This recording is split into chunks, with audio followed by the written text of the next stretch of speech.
Do you know what's stopping you from doing that one thing you've always wanted to do? You don't, because it doesn't exist.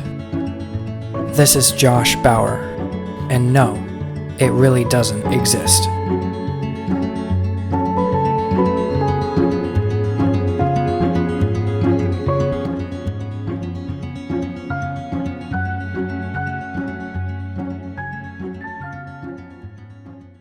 Hey guys, if my voice sounds any different in this episode, it's going to be because I am basically going to be yelling into a microphone. I probably didn't need to yell in retrospect, but I wasn't sure how effective it was going to be, so I played it on the safe side and was kind of yelling into this. This isn't like a podcast microphone. This is basically a headset that's meant specifically for truck drivers and is marketed to truck drivers, basically.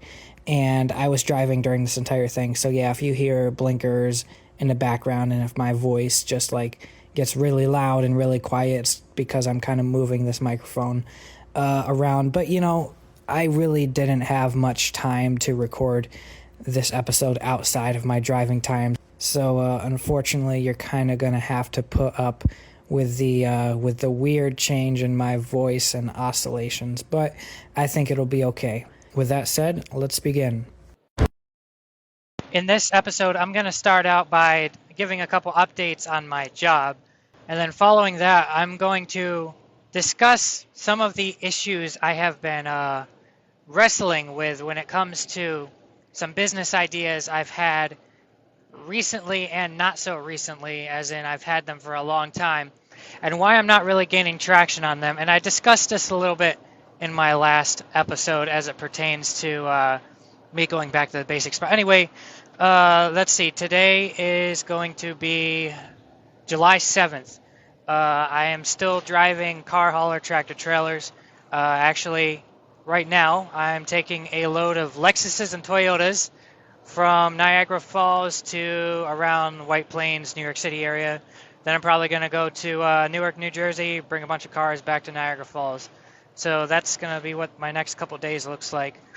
And I've been enjoying this job. I just recently got to the point where I have backhauls now, which is basically, backhaul is basically when you're allowed to grab cars at your destination and bring them back to the place that you came from. And that makes you a lot more money as opposed to just driving back empty, because you get paid by the mile, but you don't get paid when your truck is empty. So all that said, I'm still doing this job. I've kind of gotten it down to a pretty decent extent. I've made anywhere from $1,000 to $1,600 a week.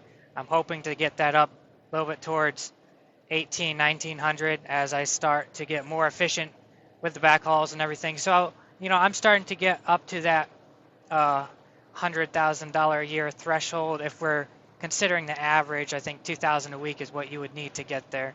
So I'm hoping to get around that. So in terms of money, I'm getting more efficient. I'm getting a little more money from the job, and I enjoy it. I like driving, and for the most part, I like loading and unloading it. It's a little bit, or maybe in some cases a lot, difficult to do some of these vehicles that they have you load, for example, pickup trucks and very large SUVs, Chevy Tahoes, that sort of thing, Suburbans.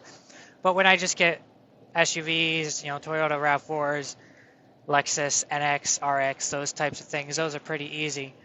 So that's the update on my job. I've been here since halfway through April, so May, June, July, August. Almost been here an entire 4 months, and still not doing too bad. I've damaged a couple cars, but you know, a lot of people apparently do that in this job, and you get written up for it and whatnot, but as long as you don't do it too much, you're fine. You do it too much and you get fired, but I don't think I'm there yet. I think I haven't made any mistakes severe enough to put me in that category. So that said, I'm doing good monetarily, but I want to really start picking up on some of these businesses and other projects that I've had going on. And specifically, I did my very first episode on tax liens. Tax liens are still something I have interest in, but one way or another, while researching tax liens, I stumbled across, and this was probably almost a year ago, maybe a little bit less, like 10 months ago, 9 months ago, I stumbled across this podcast episode I think it was this lady discussing tax liens, but she was a guest speaker on this guy's podcast, and I think it was called The Land Geek.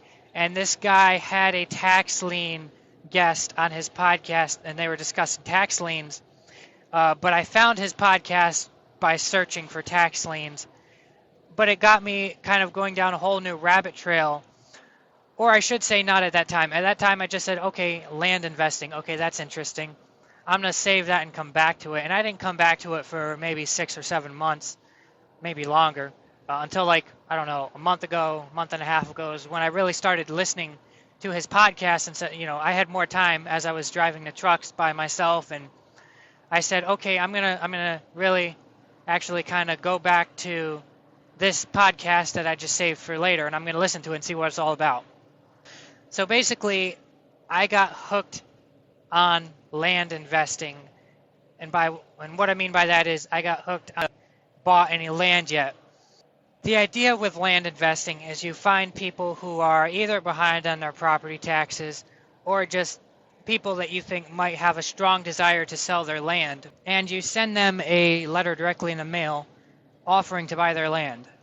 Now, when you do this, you offer them like a small percentage of the actual value of the land, so really anywhere between 15 and 20%. And then you turn around and you sell or finance it to somebody else who wants to buy it at a higher price, maybe not full market value, but still higher price. Basically, it's just flipping land, but the value add that you're providing here is the fact that you are better at marketing it than this person who is the seller and doesn't really have time to market it. So that's why you're able to buy it for cheap and sell it for a lot more. Now, I've probably sent out about 40 letters so far. It's not that much. I haven't gotten any acceptances of any of my offers, which is okay. I still have to scale it. You got to be able to send out a lot more letters. The conversion rate is somewhere between 3 and 5%, supposedly. I actually spent $500 on just a spreadsheet from one of the counties I'm investing in. But that said, I've done a lot of listening to not just that one podcast I was talking about, but a couple podcasts since then that I have looked up and found that also discuss land investing. I found a lot of websites from people who do this successfully. They market their land for sale. People have huge bundles of land for sale in all different states.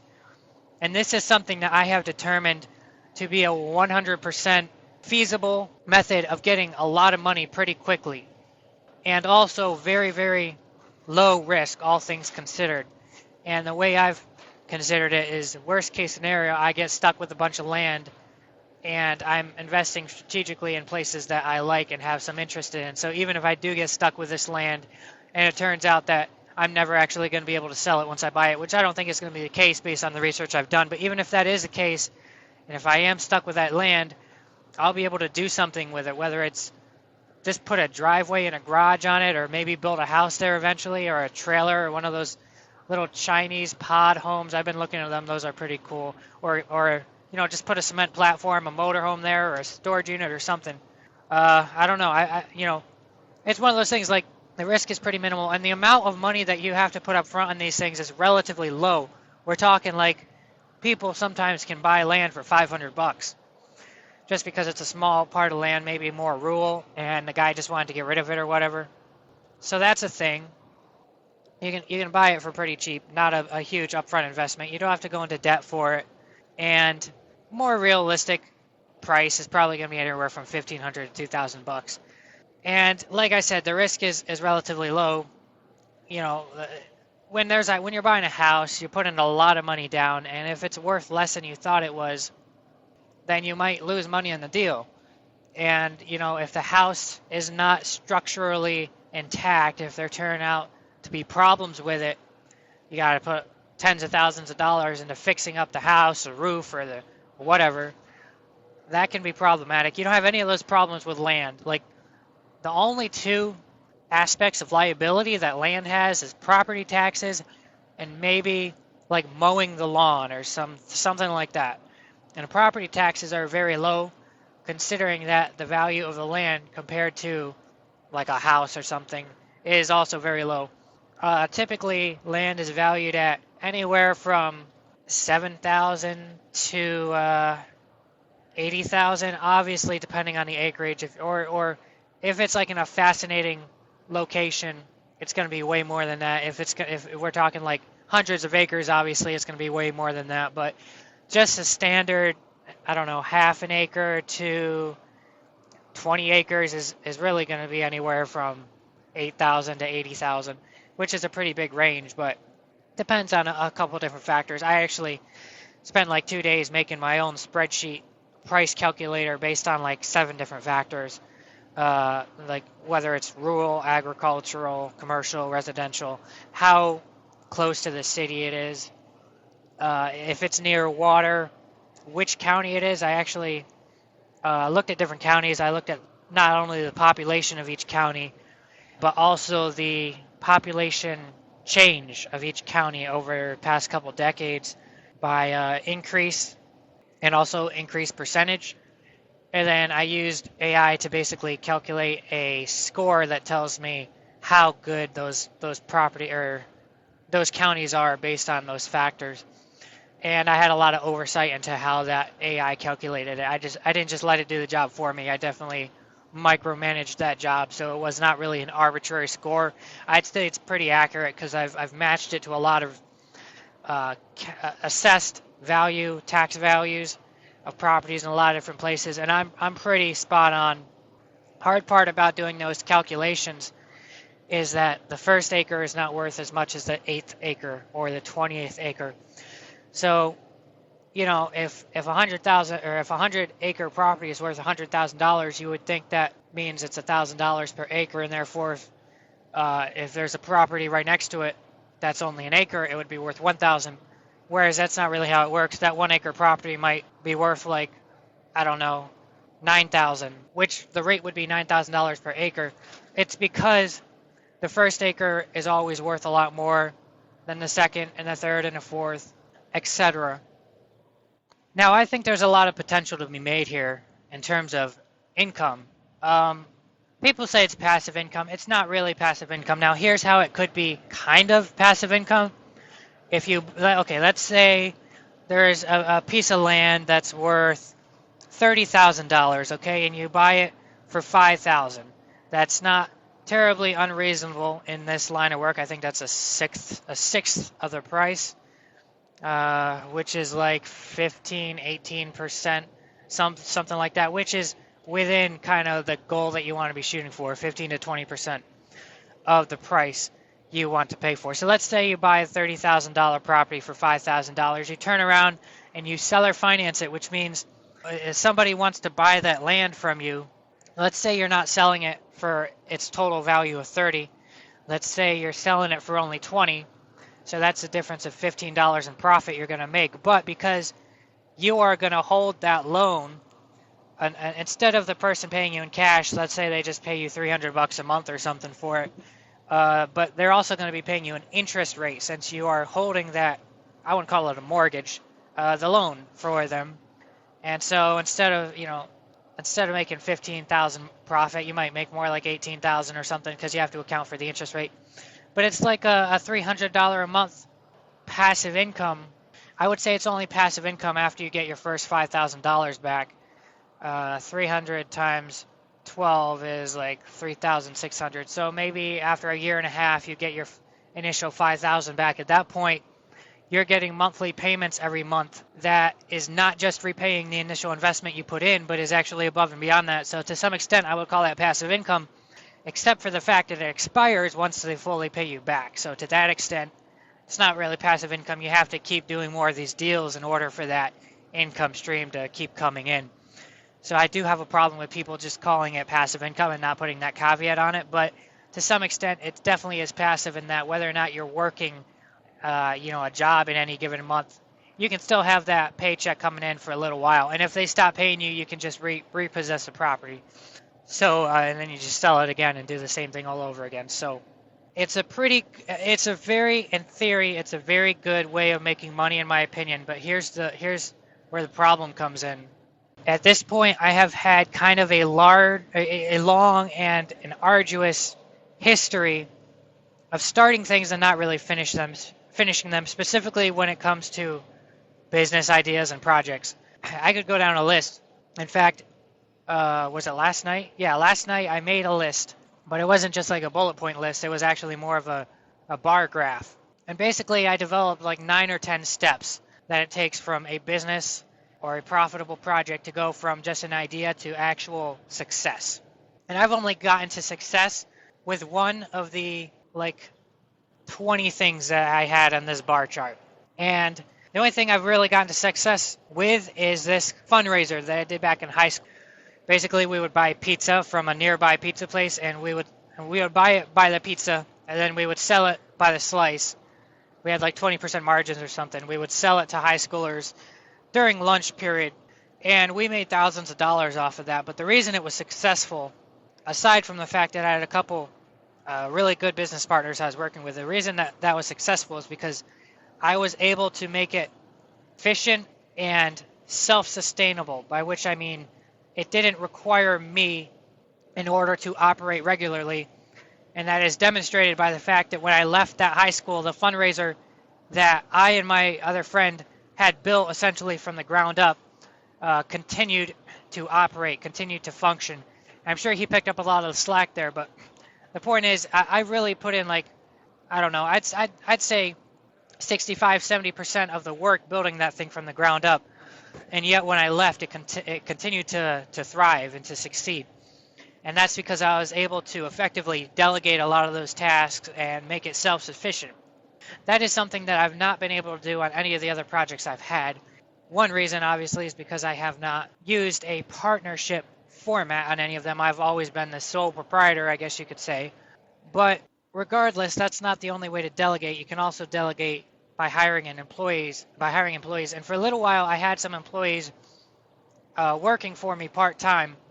And what they were essentially doing mainly is promotional videos and advertisements for Swigler Gaming, Corner Tactics, and Foresta Finance.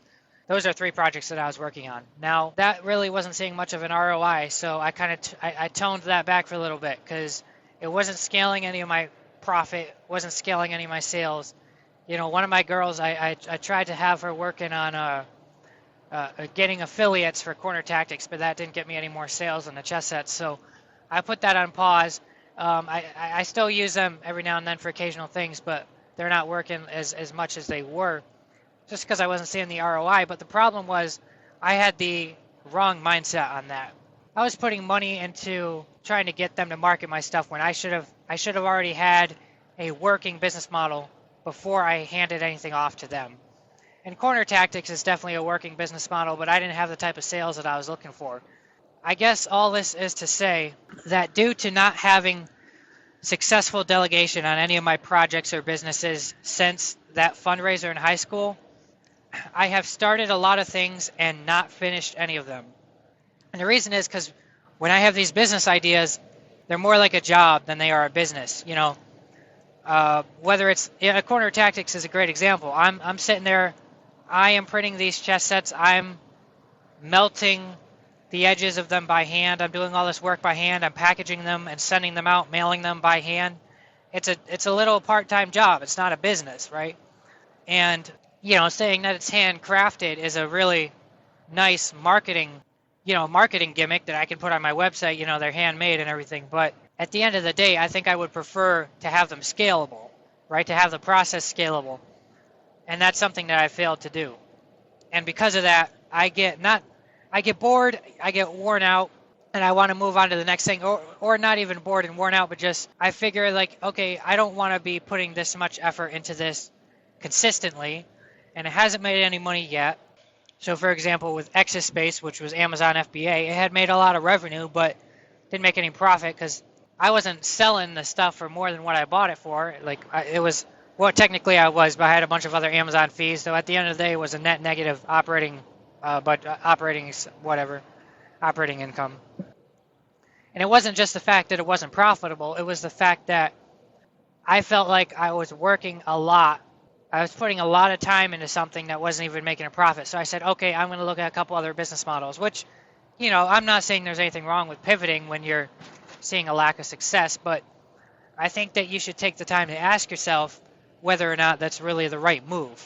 And in my case, I think that time after time, the same pattern kind of manifests itself to where I get excited about something, I start it, I set up the branding, I set up the website, make the logo, in some cases make the LLC, all that, and I don't actually follow through on making it a successful business. I mean, that's obviously a problem, and I've been thinking about how to fix that. And really, the answer that I've just come back to is the idea that I can't have 10 jobs. Like if I've got 10 business ideas, I can't be working on 100% of all 10 of them. Let's say I have a attention and energy span of 100%. If I'm doing 100% of 10 different things, that's 1,000%. That math doesn't work. That's 10 times the That's 10 times the energy I have. So now if I was doing 10% of all 10 of them, that's 100% of my total energy. That's okay. Assuming we're talking about energy just allocated towards side projects and stuff. Okay, that's fine, because the demand does not exceed the available energy and attention that I can expend towards those things. If I'm spending 10% of the work required to maintain a project, if I'm putting 10% of that into the project and the other 90% is coming from somewhere or someone else. But I can't do 100% of all of them, which is why I got to turn these into businesses rather than jobs. And be it Swigler Gaming with the board game I've been making, or Corner Tactics, or Skylinko, which for a second I've thought about reviving, but I'm not going to do it right now. Price Clicker, which is another thing I thought about over the winter. And there's a couple other things. Between all of them, I can't maintain all of these at once. It's just not possible to do. I can barely do one while I'm working a full-time job, which is why I took Corner Tactics and just archived everything, put it to the side, and said I'm going to focus full-time on my full-time job, because my energy being divided the way it was, I just couldn't maintain. I couldn't maintain it as a job. I didn't have that mental energy, honestly. So when we look at this problem and we think, what do we do to fix this? There's a couple of different things we could do. Number one, we could just continue on the path that I temporarily took, which was keep all those things suspended and permanently keep them on the back burner, or just permanently throw them all out, focus 100% on my full-time job and making money that way. But, I think that's not only is it a waste of potential on my part, but that's pretty fucking boring, honestly.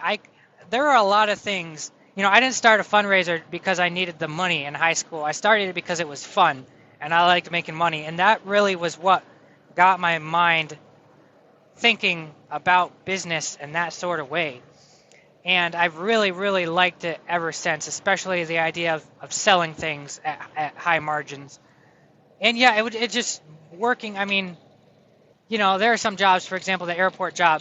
There's nothing boring about that job, but it's just such a waste of potential, and I would not be as happy without having multiple businesses, I feel like, that are not succeeding. So that, to me, I don't think is the best option. So, but what else are we going to do? If we've determined that I cannot allocate my energy to all these different things at once, and we've also determined I don't want to give up all these side projects and businesses, kind of leaves you in a difficult situation on what exactly do you do?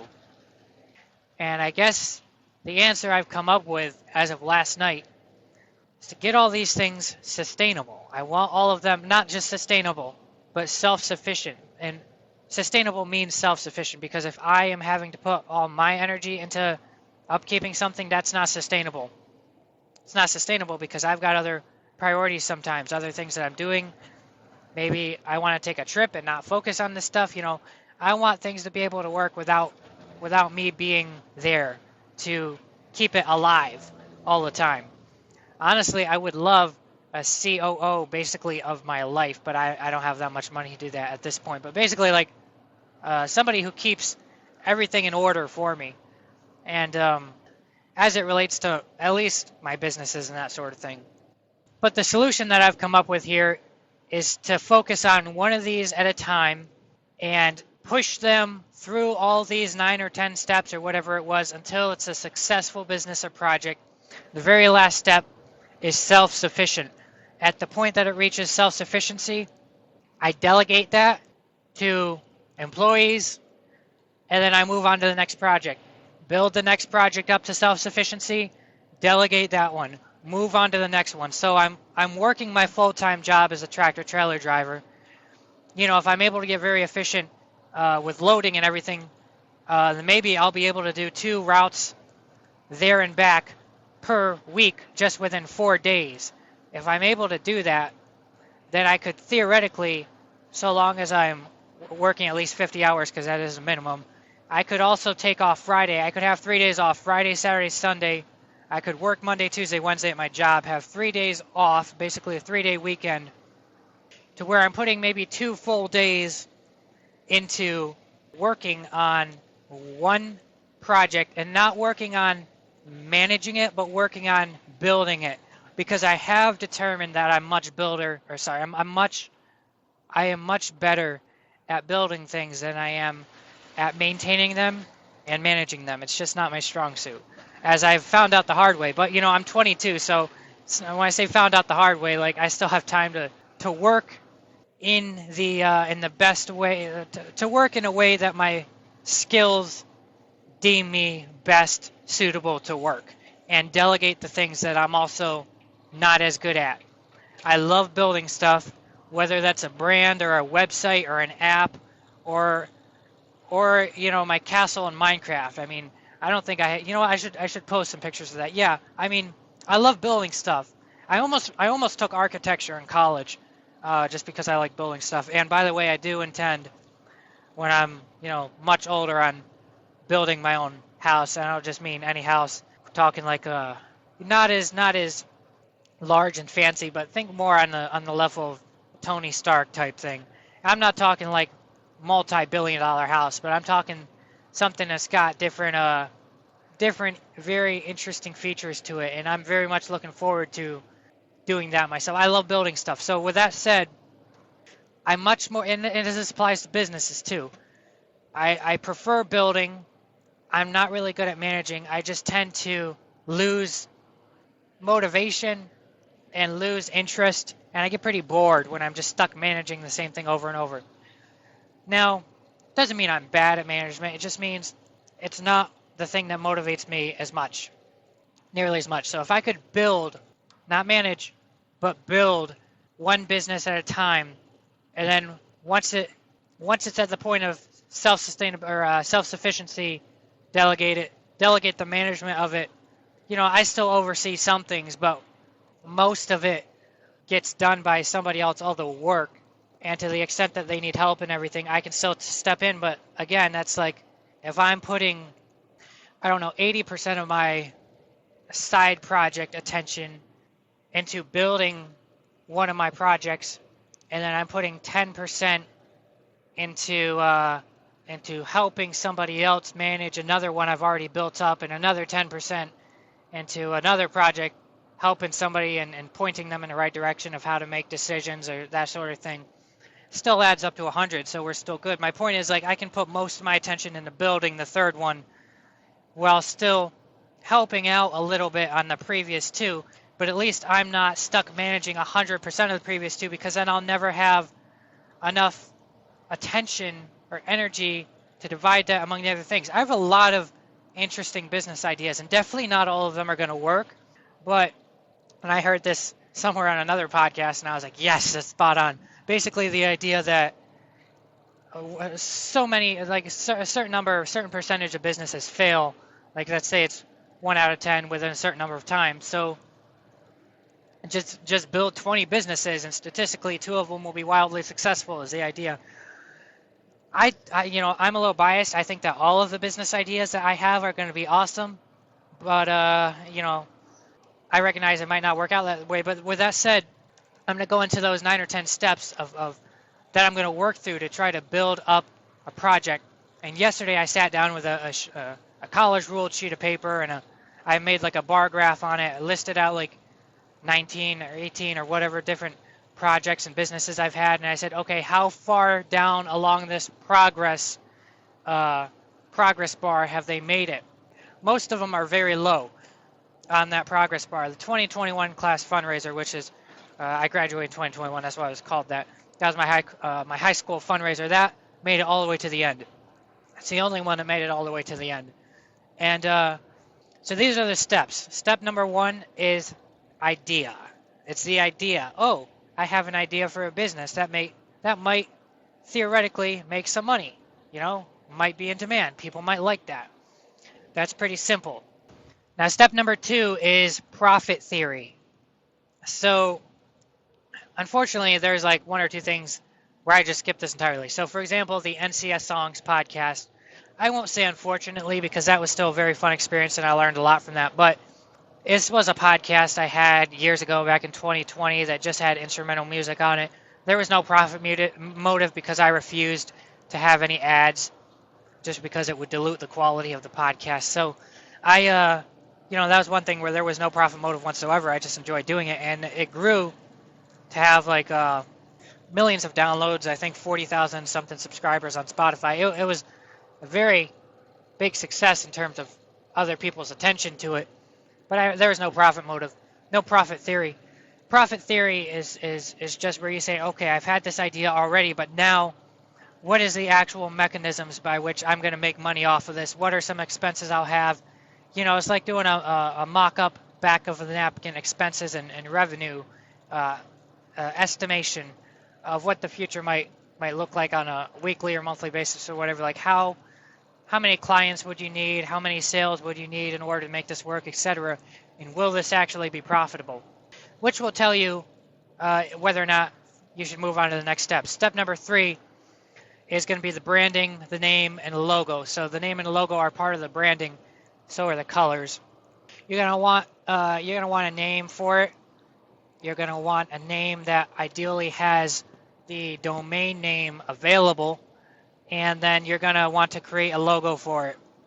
Once all that's done, step number 4 is you're gonna want a website.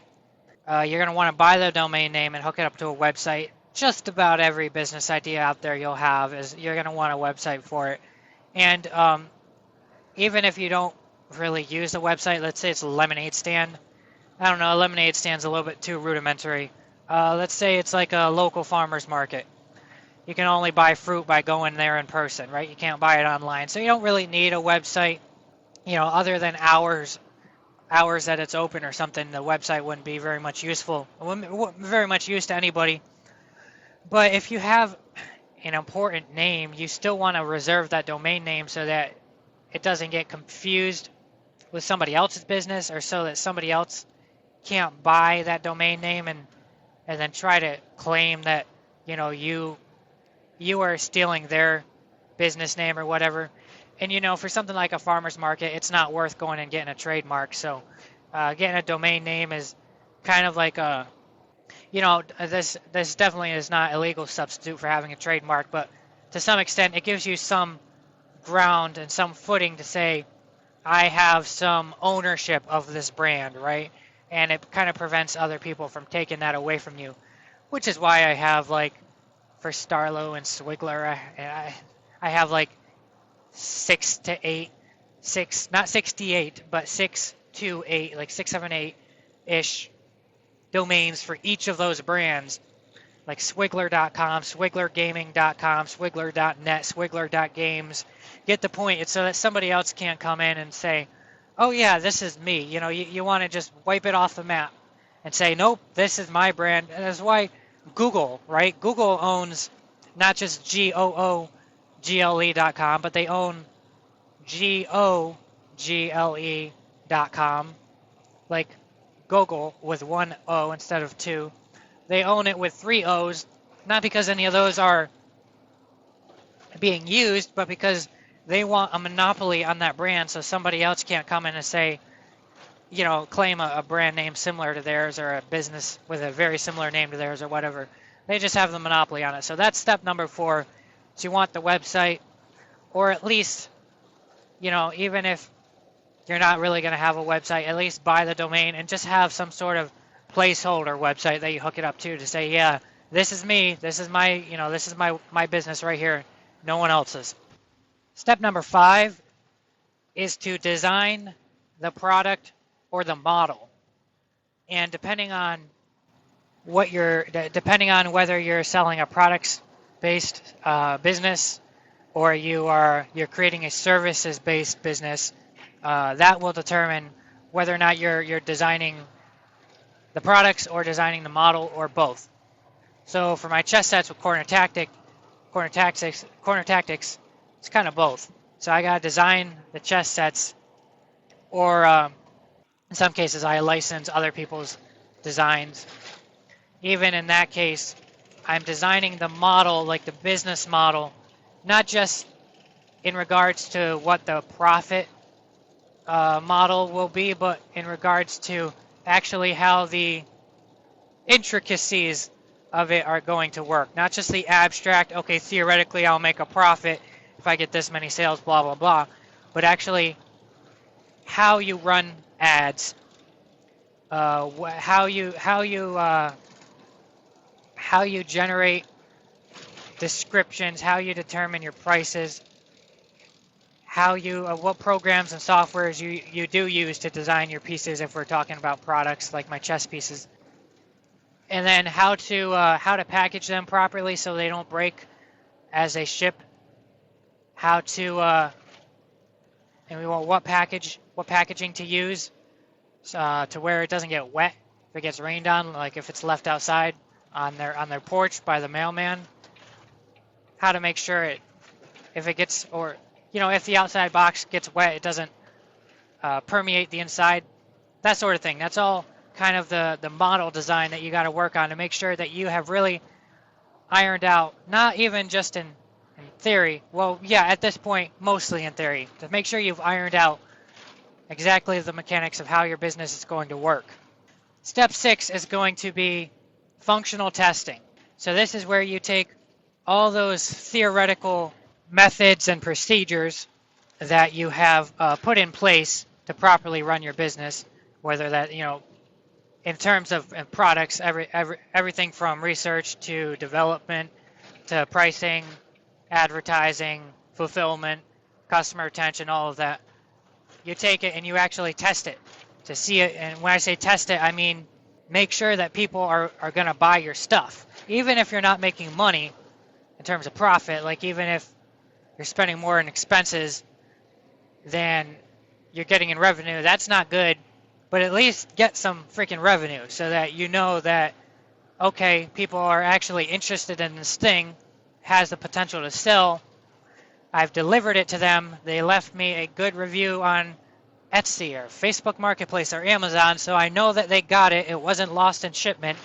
I didn't put the sender's address in the wrong location on the package, or it didn't get covered up or something. Like, it's just mistakes that you might not know until you actually ship your first product. No amount of theory in terms of the model, of the business model, no amount of theory can predict all the obstacles that might come up as you are starting a business. You have to actually go through the journey a little bit and actually ship a couple products or do your first couple services to be able to identify the problems that you're going to run into. Once you identify those problems, that's when you can say that you have undergone some functional testing. So just to recap the step, when you've made some sales or when you have a service and some people have paid for your service and you have fulfilled your services, you've fulfilled your obligation, and they seem mostly happy with your work, hopefully. You've identified some obstacles and maybe you've determined solutions for those. At that point, that's when I say you've completed the functional testing stage. That doesn't mean there's not going to be room for improvement in the future, but it just means you have not just a theory, but a working model to go off of. As I said in the very, very first episode, like the intro episode, you cannot perfect something that doesn't exist. This is when you finally have that thing that exists, and now it's time to perfect it. So step number 7 is make it profitable. So corner tactics is very profitable. I have very good margins on that, but let's use the example of Exaspace, which is Amazon FBA wholesaling. That was not profitable. Now, I did have functional testing on that because I had like hundreds of customers, but I was not able to make it profitable. So that's kind of the two steps I got stuck in between there. I got that functional testing. I got the business model flowing. I fulfilled a bunch of orders. I bought all the inventory in the first place. I got a working model of the business, but I was not able to make it profitable, and that's a stage at which it fell off. But this is where you say, okay, if I'm not being profitable, how close am I? And how much change do I need to make to get it to a break-even point? And then above and beyond that, how much change do I need to make to my procedures, or maybe to the cost of production or whatever, in order to not just break even, but to have whatever amount of margin I'm happy with, depending on the type of business you have, can kind of dictate what profit margins are generally acceptable. And so this is where you start tweaking things. Maybe you have to buy cheaper materials if we're talking about your manufacturing products. Or maybe you have to rely less on paid advertising and more on organic word of mouth. And you have to get out there and start actually pitching yourself. Maybe start DMing people or asking for affiliates or things that you don't have to pay for, so that your cost per acquisition of your customer goes down. And maybe that makes you break even or get closer. Maybe it's a couple of different things combined that you have to tweak in order to get your product or service profitable. That was step 7. Once it's profitable, that's when you have to make it self-sustainable. So I said 9 or 10 steps. Apparently it was only 7. Self-sustainable. Sorry, not self-sustainable. Self-sufficient. Has to be self-sufficient. You have to be able to delegate it, or at least 90% of it, a lot of it. You want to be able to delegate it. I want to be able to delegate it because I don't have all the time, attention, or energy to be splitting it among 10 different things. But I love all 10 of these things, and I want to see all of them succeed. But I can't do it when I'm trying to run all 10 of them at once. I can barely run one of them. But the thing is, if I see the light at the end of the tunnel and I know that I have a plan to get all these working, I will be able to effectively, I think, build up each one of these individually. So even though it was a little bit difficult for me to do one of them before, I think that was just because I didn't have the motivation, because I was so burnt out and just coming to terms with the fact that I can't do all of these at once, so what's the point in really even trying to do any of them? But now that I kind of have this plan into place, it's more clear to me how I should proceed from here. With this land investing, you can hire these part-time employees, and they work for a lot cheaper too if you hire them out of country, and cheaper than what you would have to pay for an American to do the same amount of work.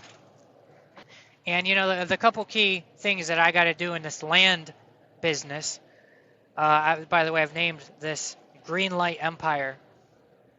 Basically what I'm going to have to do here, or some of the work that's going to need to be done on a regular basis, is finding these lists of properties, vacant land, formatting them all into a spreadsheet, and printing out customized letters and envelopes for each of them, and then mailing all that out. Now, because these people are not going to be in the United States, they won't be able to send the mail, but they will be able to format it into PDF format for me. That's going to take a lot off my plate. I'm going to buy a paper folder machine and a printer, which altogether, if I buy the folding machine used, I might be able to get it for like $500, which is pretty expensive for just a paper folder machine, but trust me, that saves a lot of time. I mean, I already have some printers, but they're not as fast. I'm going to buy like instead of an ink printer, I'm going to buy a laser printer. So, those are just examples of delegating it, not even to another person, but to a machine. In some case, delegating some of the manual labor to a machine outsourcing some of the other work to a person. And then you also have to market. You have to market the properties on the other side. Once you buy them, you have to market it. So there's some stuff that other people won't be able to do and I'll have to do. For example, when I buy the property, my signature is going to have to be on that title. So I'm going to have to, at some point, sign the title and sign the contracts, and at some point also communicate with the seller or the buyer, what have you, maybe with my lawyer as well, and a title agency. These are some things title agency, maybe somebody might be able to do on my behalf, but a lot of this stuff I will have to do myself. But I'm okay with that because it doesn't take a whole lot of work. And these few times that I'm having to sign some stuff myself, it's because it's for a deal that I'm probably going to make multiple thousands of dollars on, so it's probably worth it. But it's much less work than if I had been doing all the mailing and all the marketing myself. So I think that this is a fascinating breakthrough that I've had just as recently as last night, where I've kind of thought about these things in a different way, where instead of trying to juggle 8 different things at once, I can just maybe juggle 2 until one of them I can put down, and then I can pick up another ball and juggle the next 2 balls, until eventually I don't really have to juggle anything anymore, because it's all taken care of itself, either by machines, by AI where applicable and appropriate, and by employees that I can hire to do work. And by the way, when things are profitable, they have to be profitable enough to also pay for outside labor to come in and take it over. They can't just be profitable so long as labor is getting put into it for free. There has to be enough profit margin to also pay for the labor. So you have to consider that into making it that profitable before you move up to the next step of self-sufficiency. All this, this shift, this paradigm shift, I guess you could call it, which really is a paradigm shift. I really hadn't, building instead of managing. That's the main thing. I have to start. I mean, think about Elon Musk, right? It's a great example of a guy who owns multiple companies, and he's not involved in the day-to-day operations really of any of them. I mean, he built them essentially from the ground up. Now I know he's got a lot of engineering knowledge, but he didn't build the rockets. But he built the company, and he set the vision, and he used some of his engineering knowledge to direct some of the decisions. But overall, those companies, they were built by him, but once they were built, he delegated them, and now they're being managed by other people. So that's how he's able to have like 5 successful companies and also be part of the federal government coming in and just volunteering and helping out. And that's, it just got, I don't know if that type of thing was what got me thinking, what am I doing wrong here? But definitely it's a clear difference between the type of success that I want to have and where I'm currently at. It got me thinking about what I'm doing wrong, and it got me realizing that I'm just more valuable building than I am managing. I need to delegate the management and focus on the building. I'm almost at my motel. I'm gonna end this episode. I am happy to have given a couple, given proof of life, I guess you suppose. I've kind of done a good job at doing 1 episode a month up until a little while ago, and I kind of fell off, but that's because I've been doing so much driving. But yeah, maybe I'll do this a little bit more often. And have a good week, everyone.